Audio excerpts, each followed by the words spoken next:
you're in the cockpit. As delta-winged Mirages and Neschers duel with heavy-hitting Hawker Hunters and MiG-21s.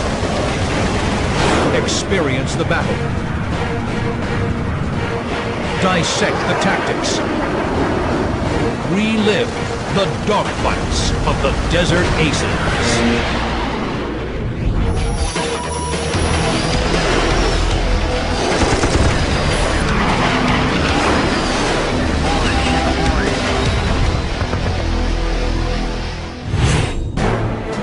November 13, 1966. Two Israeli Mirage 3 fighters shatter the dawn silence as they streak towards the Jordanian border. Hostile aircraft are firing on Israeli troops. The Mirages are flying to the rescue. Within minutes, the two Delta-wing Mirages arrive in the hot zone. The Israelis immediately identify the distinctive swept wings of Jordanian Hawker Hunters. The Jordanians had a very good aircraft produced by Britain called the Hawker Hunter.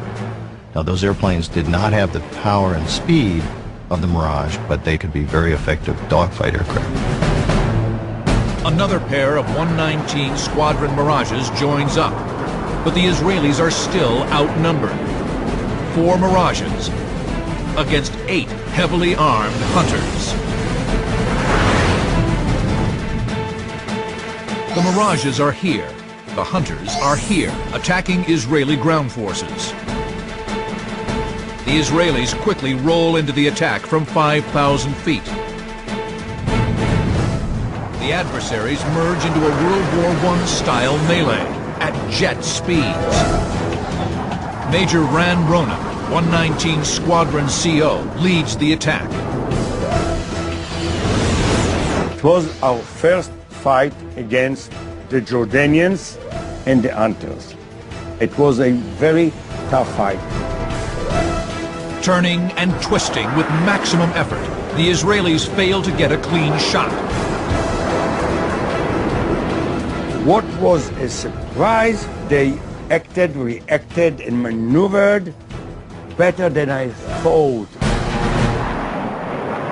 The French-built Mirages were originally designed as high-altitude Mach 2 interceptors, optimized to attack bombers with air-to-air missiles. The fact is that with an interceptor, you want to get up there and accelerate quickly and climb to high altitude. But those interceptors were not initially designed for dogfighting because that was not their mission. The Jordanians, trained by the British Royal Air Force, are good. Very good. It's like having a dogfight against the Israelis in a training. You know, in a training, it was tough.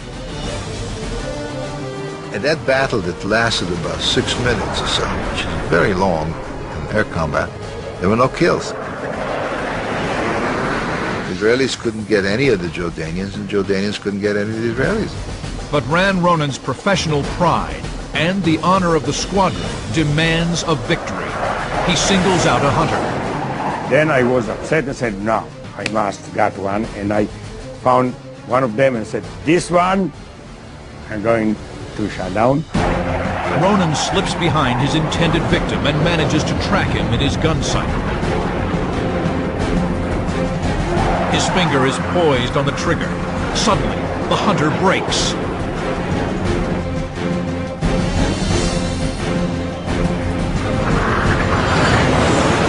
The Jordanian rolls inverted, dives for the ground.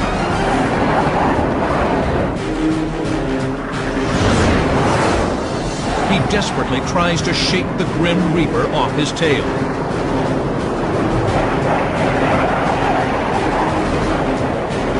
Then, the Hunter pitches nose up and zooms skyward. It's a smart move. The Mirage is faster and has a higher stalling speed. In order to stay on the slower Hunter's 6 o'clock, Ronan must slide back and forth. He's unable to get a clean shot. And the constant scissoring is bleeding off precious airspeed. If Ronan gets too slow, he'll stall out, lose control and become an easy target for the hunter. Ronan balances in the air with stick and delicate taps of the rudder, flying a tightrope between stalling and overshooting the hunter. He pulled, I went here and then here, behind him. We were very close. We looked at each other.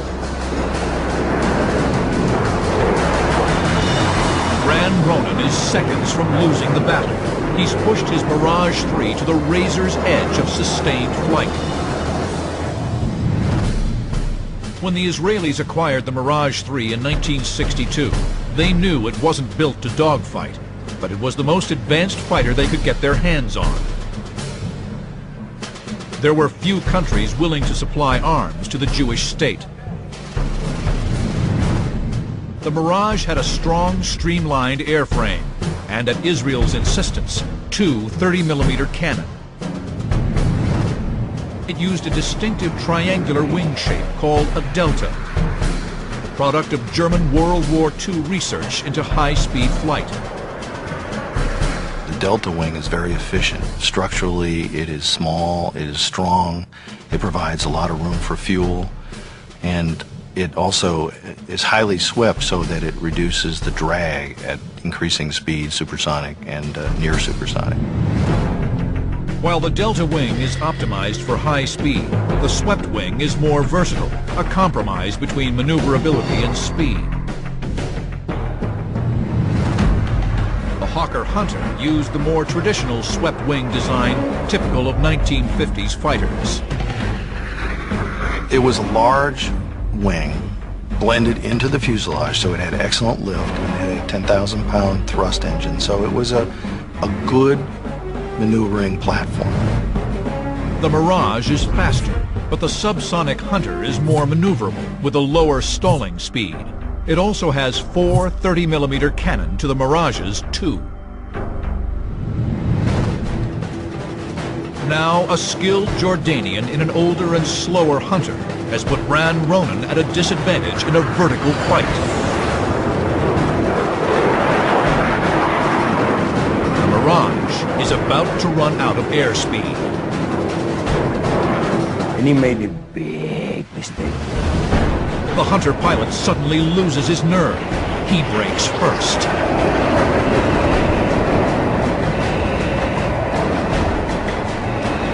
This is what fighter pilots wait for, the other people's mistake. Now, Ronan seizes the moment.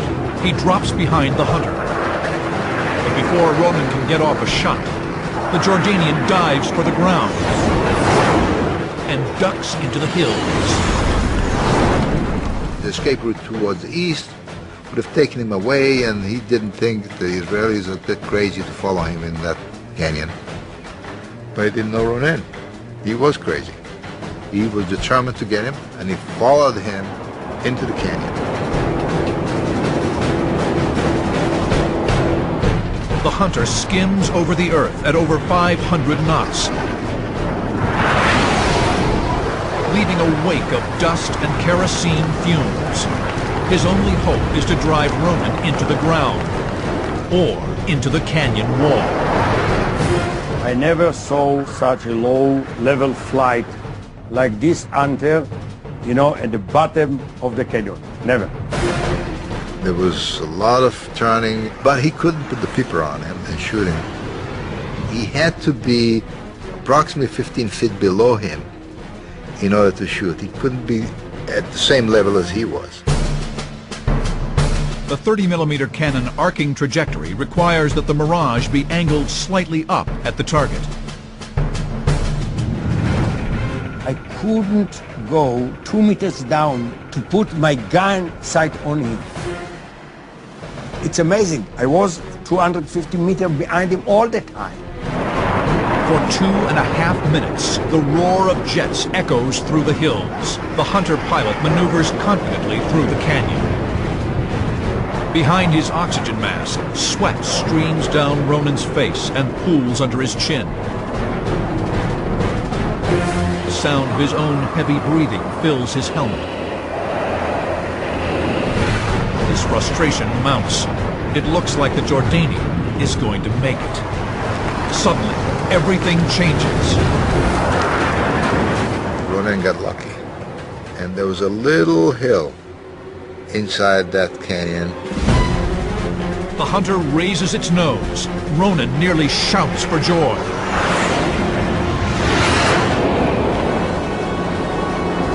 He was forced to pull. He got to my gun sight, and I pulled the trigger for less than 1 second. 21 bullets.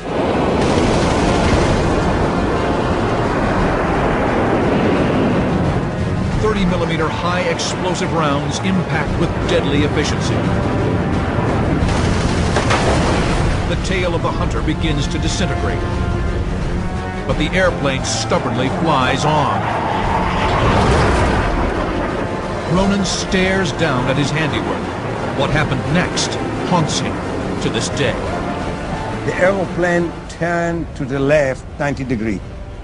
Then he ejected and crashed to the wall of the canyon.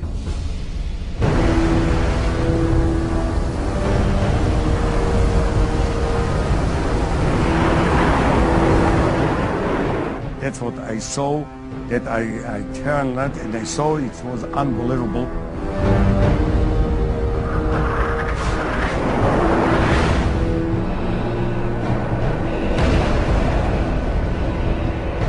Splash, one hunter. Ronen has his first kill. But his opponent had fought like a lion. I was happy that I was the one who landed safely.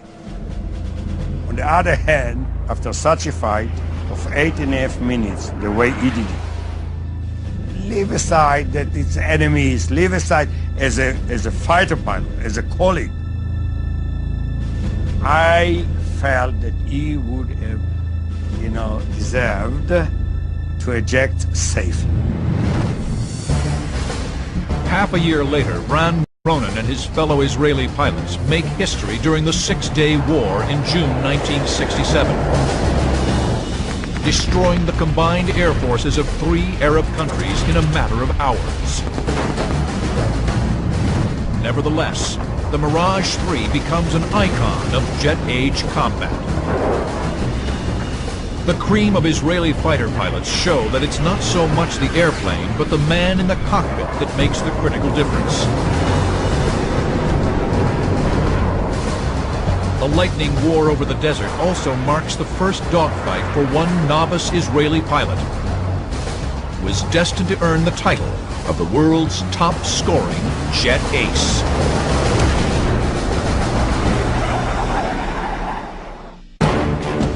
June 6, 1967, the Six-Day War. Over southern Israel, 2 Mirages from 101 Squadron are heading east towards Egypt.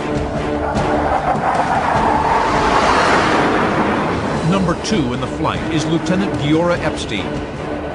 He only has 3 combat missions in the Mirage and no kills.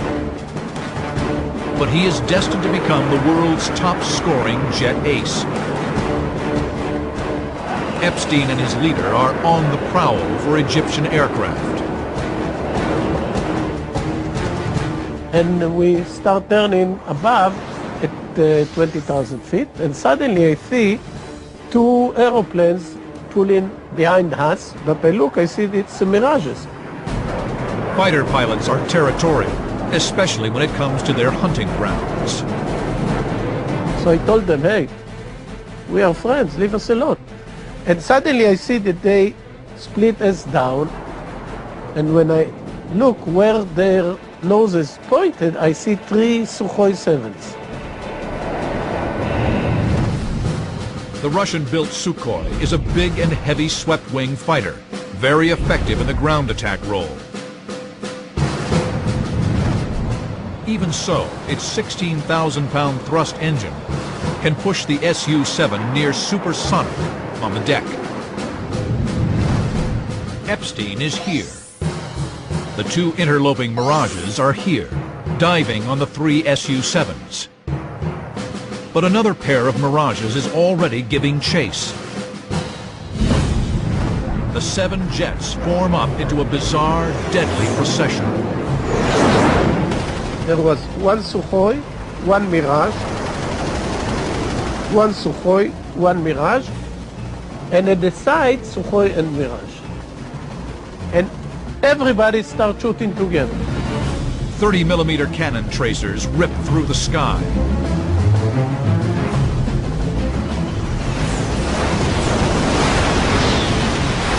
The Egyptians are firing erratically. The Mirages are untouched. Epstein watches as first one, then another Sukhoi falls to Mirage cannon fire.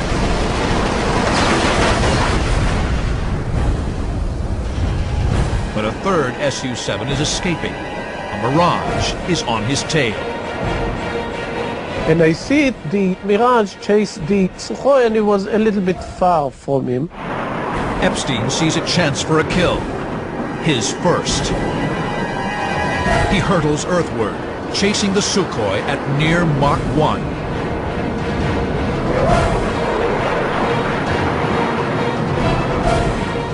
The first Mirage launches a heat-seeking Shafrir missile. It passes under the Sukhoi without exploding. Israeli pilots don't have much faith in the first-generation Israeli-made heat-seeking missile. They call it a bidon, or wing tank. We used to say that Shafrir 1, if you launch it, it goes like a bidon, hit the ground. The first Mirage now resorts to long-range cannon fire. And then he shoot all his ammunition from the cannons, but too far, and nothing happens. Ammunition expended. The first Mirage pulls away. Epstein now slides into position.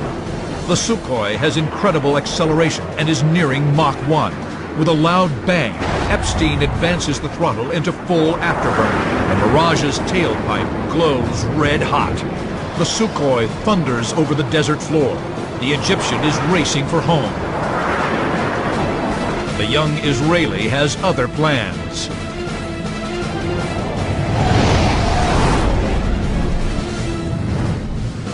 The career path that would make Yora Epstein a master of jet combat was unconventional, even by Israeli standards. Initially rejected for flight training in 1956 due to a heart murmur, Epstein became a paratrooper instead. In 1963, he was finally accepted into pilot training and won his wings. Epstein soon made a name for himself while in fighter training. Every fighter pilot, both new and experienced, hones his combat skills through the practice dogfight. On one such flight, he's pitted against his squadron commander. Epstein accidentally goes into a spin. Now, I was free-fall paratroopers, and I have about 500 jumps at that time, so I feel in the air very comfortable. It didn't mean to mean anything that I'm a spin, because I made spins without aeroplanes very easily in the air. But Epstein's CO sees impending disaster. But he was getting panic, and he shouted at me, "You are the right turn, no, left turn, no, right turn, left turn, do that and do this." At the end, I have to tell him, "Please, shut up. You just make it harder for me." And I get out from this spin very easily, no problem at all. Epstein advances quickly into the Mirage 3. He is a natural-born aviator and gifted with such extraordinary eyesight that it's actually measured by radar. I can see fighters for 24 miles, when average pilot can see them between 8 to 12 miles. So I have an advantage. In all the dogfights that I took parts, I see the airplane first. Hawkeye, as he's called by his fellow pilots, is now champing at the bit for a kill. Epstein is determined that the big Egyptian fighter hugging the ground in front of him will be his first. I went after the Sukhoi for a very long chase. Epstein finally gets within cannon range, 1,200 feet. The Pipper is on the target. He has visualized this moment for years. Epstein squeezes the trigger. Nothing happened. In his excitement, he's forgotten to engage the cannon arming switch. What I did, I hit circle breakers, and at that time I was 250 behind him, and I gave a very short breath. And the Sukhoi 7 has a huge engine, really huge. All the bullets go inside this engine, and it was a tremendous explosion. And when he came out of the explosion, there is only wings and nose.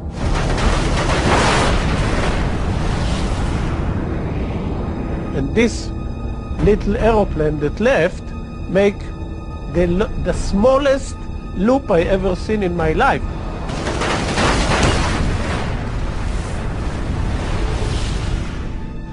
Tuck, and he was in the ground.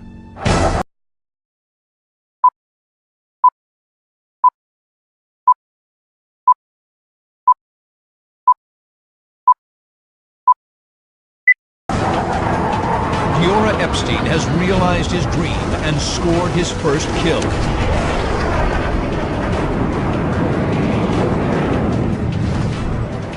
Six years later, he's at war again, pushing his fighting skills to the limit during one incredible day over the desert. It's Delta versus Delta in one of the most epic dogfights of the jet age. October 20th, 1973. The Yom Kippur War. Giora Epstein leads a four-ship of Delta Wing fighters to the Suez Canal. He's flying an Israeli-built Nesher, a copy of the French Mirage 5. Radar control has ordered Epstein, by now an experienced flight leader and double ace, to 20,000 feet. Egyptian aircraft have been picked up inbound. When we came to the canal, we didn't see anything. And he said that he sees something that comes from the south. So I looked there, and I see a pair of MiG-21s come from the south, and when they are nearly facing us, a few miles, they turn to the west and start going to Egypt. Epstein and his flight are here. The MiG-21s here. The Israelis drop their tanks and give chase, going to full afterburner.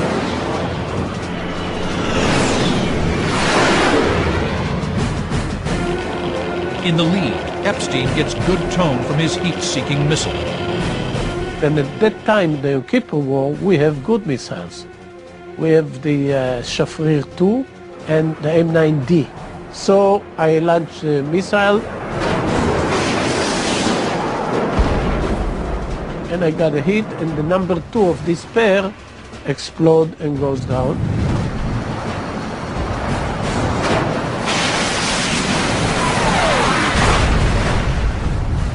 And immediately I went after the number 1. But then, the desert below him comes alive with camouflaged airplanes. Like mushrooms, came about 10 pairs of MiG-21s. The Egyptians have led the Israelis into an ambush.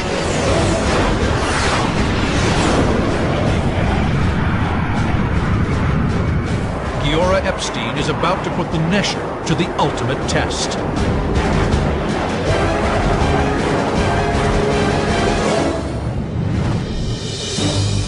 The 1973 Yom Kippur War marked the combat debut of a cousin to the Mirage 3, the Nesher. The sleek Delta Wing fighter was born in the shadows of international espionage. By 1967, Israel needed new airplanes to boost its fleet of top-line Mirage 3s. They worked with Dassault Aviation to design a simpler and less expensive Delta Wing fighter called the Mirage 5. Israel paid France for 50 airplanes. But on the eve of the Six-Day War, French President Charles de Gaulle imposed a total arms embargo on the Jewish state.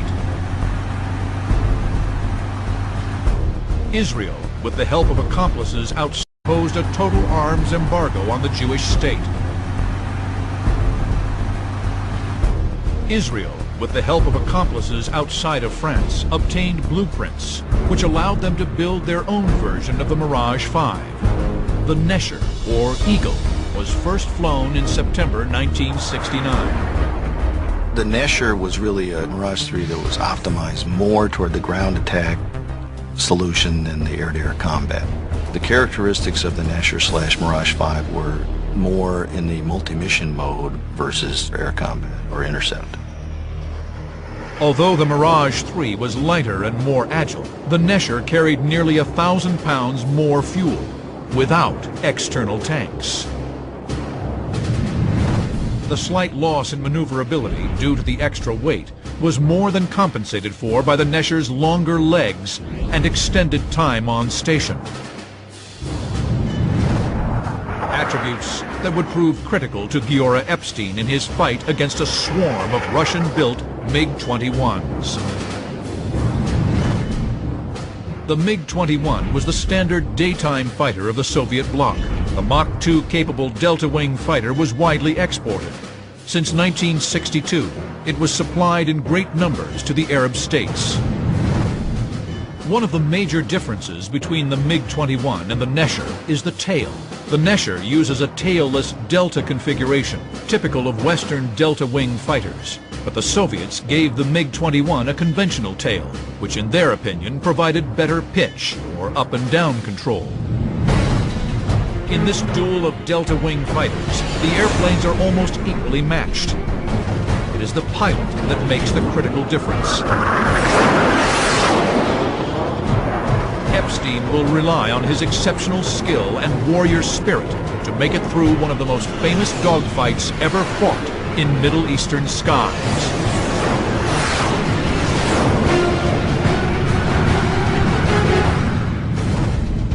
"20 MiG-21s have stayed under Israeli radar, using the first pair as bait to draw Giora Epstein's four-ship formation into an ambush.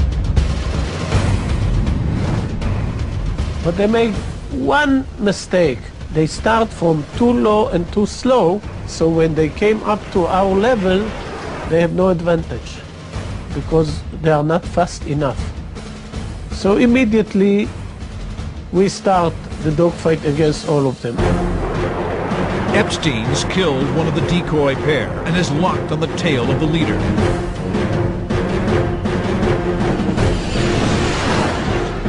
For me, it's about 4 minutes, maybe more, of chasing this guy. I was behind him all the time, but there is no way I can put my nose on him to shoot him down because he fly, like in Hebrew we say meshugener, like a crazy guy. He was doing loops, he was doing brakes, he was doing split S's, he was doing everything in the book, and he trying to shake him off. While Epstein pursues his own MiG, the remainder of his flight has dissolved into a fluid state of mutual awareness. Dogfighting within what Giora Epstein calls the bowl. During the dogfight, inside this bowl, there are incidentally meetings. Sometimes you are going after a MiG and you see one of your friends there and you see a MiG up there, so you told him, look left, up, he say okay, and he goes. Sometimes you see somebody that a MiG come after him and you told him to brake. Epstein glances away from the wildly jinking MiG and spots his number 2. Epstein is here. His wingman is here, chasing down another Egyptian. the wingman fires a missile.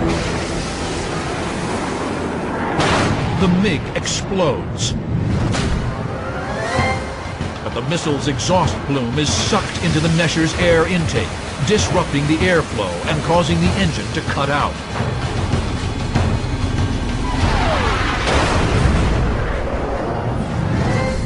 Without missing a beat on his own MiG, Epstein talks his squadron mate through an engine restart. I told him to close to idle. He closed to idle open, and it's okay. And I told him to go home because I think it's enough for him. Number 2 leaves the fight. Almost immediately, the other 2 Israelis also depart. One runs out of fuel. The other has chased a MiG out of the bowl.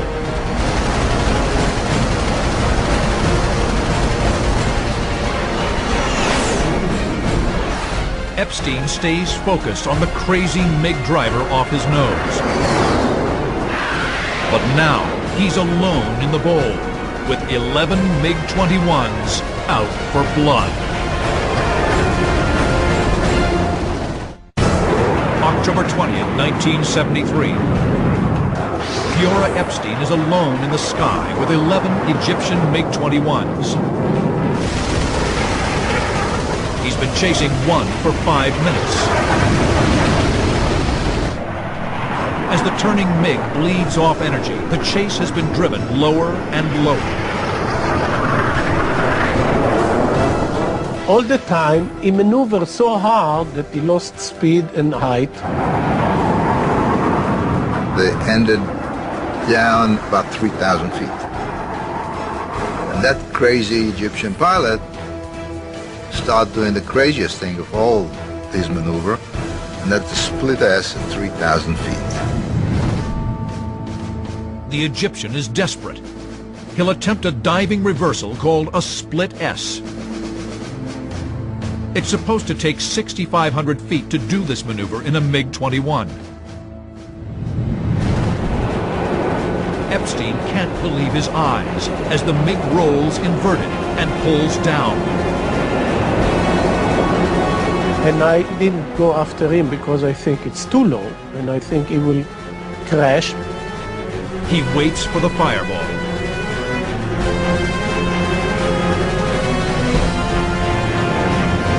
I don't know how, but he went out with clouds of dust. And he thought that's it, it crashed.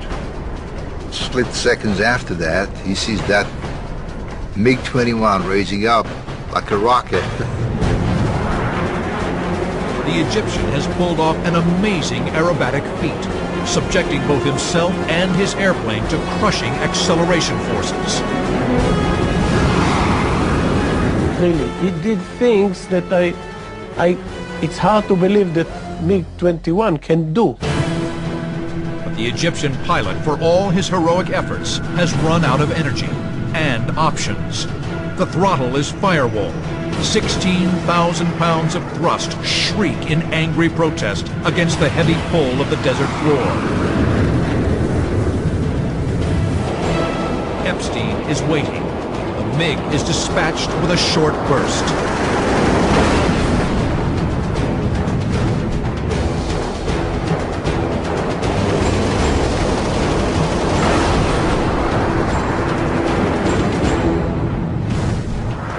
Look over his shoulder.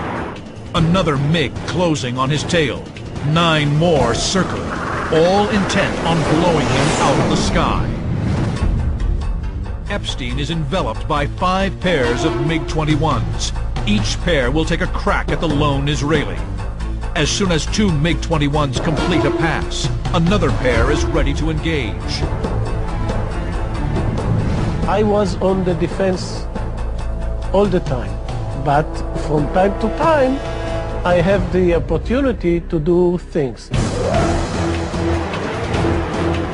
Epstein's epic 1 versus 10 fight begins with the first pair of MiGs on his 6 o'clock.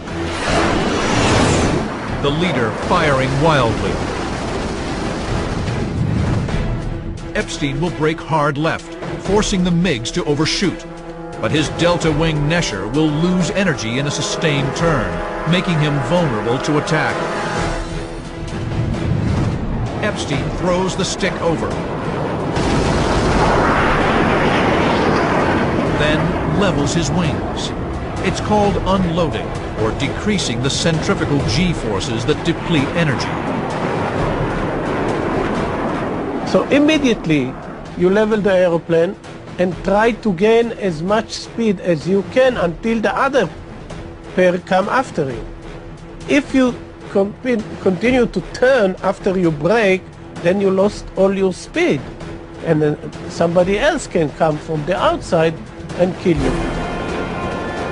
No sooner does he level the wings than he sees two other MiGs directly off his nose. Suddenly I see flashes at front of me, and I see two MiG-21s launch missile against me head-on.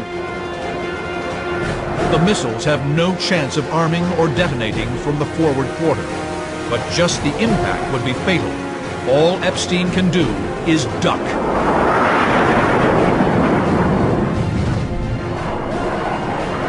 The missiles and MiGs pass right over his canopy.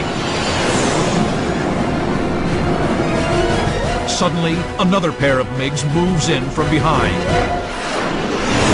The fact is, and which is lucky thing, is that on your 6 o'clock, there is a place for only one aeroplane. So they can be 20 or 100 or 1,000. Behind you can be only one aeroplane. Only those who are behind you can kill you.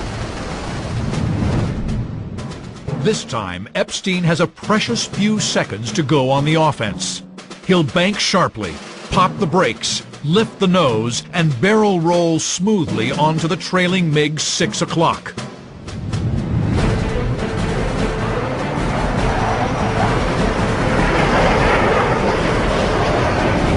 In a brilliant display of aerial dexterity, he's turned the tables on the MiGs.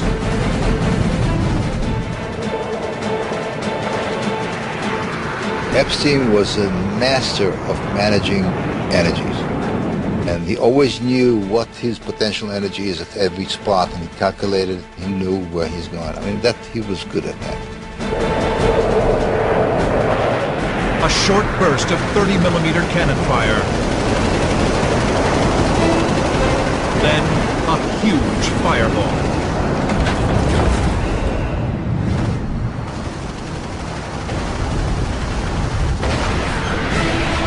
Epstein immediately levels his wings, preparing for the next encounter. The last pair of MiGs move in for the kill.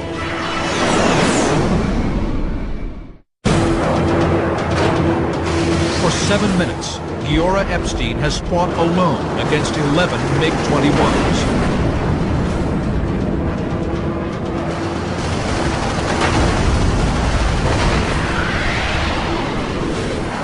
The last two are moving into position on his tail.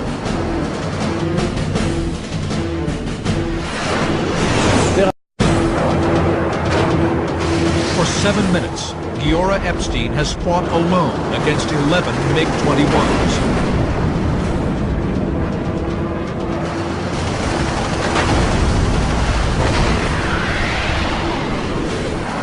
The last two are moving into position on his tail.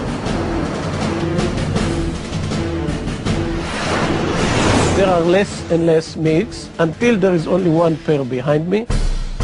Epstein will sense when the MiGs are about to fire, then brake hard at the last moment, forcing an overshoot. Then he will reverse sharply, bringing his guns to bear. Epstein brakes. The MiGs flash by, then try bugging out by pulling into a steep climb. Exactly as planned, Epstein reverses sharply, levels, gains some speed, then climbs in pursuit. He lines up the rear of the pair in his gun sight.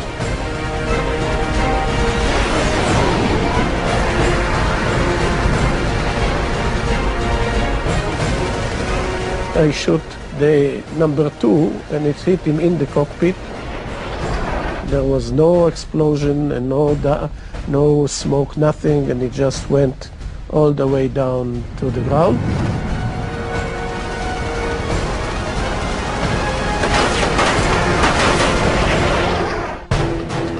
The other MiG continues to run. Epstein brings his nose to bear and acquires good tone from his remaining heat-seeking missile. I launched my second missile, which unfortunately went like a bidon. The missile falls away from the underwing pylon. Epstein has the cannon ammunition, but not enough fuel for a chase. It would have been his 5th kill for the day. I was cocky enough to ask the controller if there is any more targets for me. So he told me no. Epstein returns to his base, a forward outpost in the Sinai Desert. After shutting down the engine, he has to be lifted out of the cockpit. My legs shaking, and there is no, because it was nearly 10 minutes of very, very intensive thing. 10 adrenaline-pumping minutes of dodging and weaving, rolling and reversing, pulling maximum positive and negative G. I spoke to him many times and I said, what make you stay there? He says, it didn't even occur to me to leave. There's no such a question. I mean, I had the ammunition, I had fuel. Why should I go anywhere? There are targets out there, I got to complete my job. He believed that it was unthinkable to leave the battle, and that's what made him a fierce warrior. 4 days later, on October 24th, Epstein is back in the air. He shoots down 3 more MiG-21s. The Yom Kippur War ends the same day. Epstein stayed in Delta Wing fighters, moving from the Nesher into the follow-on Kfir, the last true Delta flown by the Israelis. In 1988, at age 50, he transitioned into the next generation fighter aircraft, the F-16. The Netz, or Hawk as it's called in Israel, represents a quantum leap in fighter aircraft technology. Younger pilots consider the F-16, with its blended body-wing design and powerful engine, to be the pinnacle of agility and responsiveness. But to many old hands like Epstein, the computer-driven fly-by-wire fighter lacks the purity of the Mirage. You are not flying F-16. F-16 fly itself from his computer. You are only one of many inputs to the computer of the F-16. Me, myself, as a pilot, I need the feelings. I need to enjoy the flight. And in F-16, you miss it. It's not exactly the same. In the Mirage, every flight is enjoyable. F-16, you can have unbelievable achievements, but the feeling is not the same. On May 27, 1997, at age 59, Colonel Giora Epstein flew his last mission for the Israeli Air Force. The nose of his F-16 was specially painted to show his 17 kills, all of them scored in Mirages and Neshers. They are mute testimony to the legacy of the Delta Wing fighter and to the fighting spirit of Israel's desert aces. Giora Epstein remains the world's top-scoring jet fighter pilot.